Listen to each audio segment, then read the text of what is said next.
امریکایي سناتوران وایي په هر قیمت چې وي طالبان د په رسمیت نه پیژندل کیږي. لیدونکو السلام علیکم، ستړي مه شئ، په موږ کړئ تازه خو ډېر مهم خبر ته.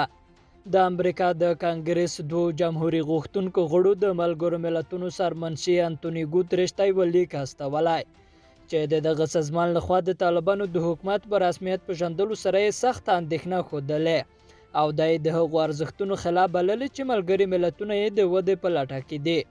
سناتور لینډسي ګراهم او مایکل وولز چې د امریکا د استازو جرګې غړي دي په لیک کې ټینګار کړی په هر قیمت چې وي طالبان باید په رسمیت ونه پیژندل شي او د ملګرو ملتونو څوکۍ د دوی غړو ته نه ورکول کیږي. په افغانستان کې د طالبانو د واکمنۍ 3 میاشتې تیریږي خو اسلامي امارت تر اوسه لا کوم هیواد په رسمیت نه پیژني.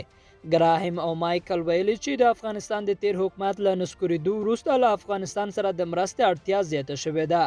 د دوی په وینا اوسنی وضعیت د نه منلو وړ دی او ټینګار یې کړی چې د ملګرو ملتونو لخوا شوې مرستې باید په اړمنو کسانو وویشل شي.